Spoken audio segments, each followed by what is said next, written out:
C'est officiel, le printemps redéboule, et c'est donc le moment idéal de rempoter. Oh, on va jamais s'en sortir, hein.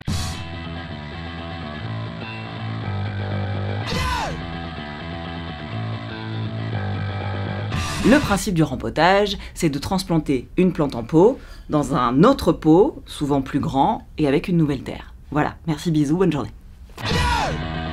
Bon, ok, je vous explique pourquoi. Au mois d'avril, les plantes sortent de leur repos végétatif hivernal et c'est donc le moment de leur créer les conditions idéales pour se développer en toute dignité. Donc d'abord, le système racinaire d'une plante, il a besoin d'espace, un peu comme nous dans le métro. Si les racines sont trop à l'étroit, elles vont s'enrouler sur elles-mêmes et finir par former un chignon. Et là, ça commence à sentir vraiment pas bon cette histoire. L'autre truc aussi, c'est que les plantes en pot sont complètement dépendantes de nous. Au bout d'un certain temps, la terre s'appauvrit en nutriments, ça devient la disette. Et ça non plus, ça leur plaît pas du tout, la disette. La disette.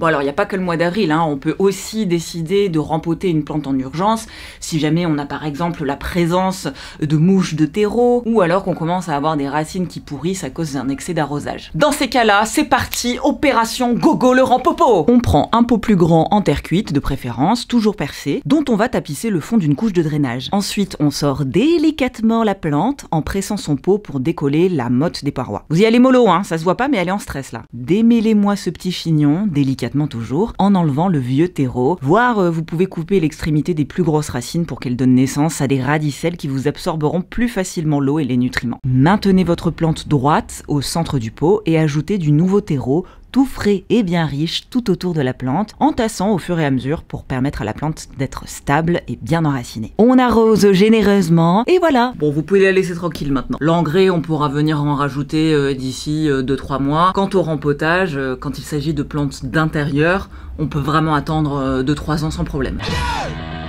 Oui, alors je vous vois venir avec vos pots qui pèsent 3 tonnes là. Non, on va pas se casser le dos, c'est pas le projet. On va plutôt faire du surfaçage. Vous retirez 5 à 10 cm de terreau selon la taille du pot, en faisant attention à ne pas abîmer les grosses racines. Vous remplacez ce terreau par du compost. Les nutriments vont se diffuser tranquillou avec l'arrosage. Voilà. Vive le rempotage. Bisous.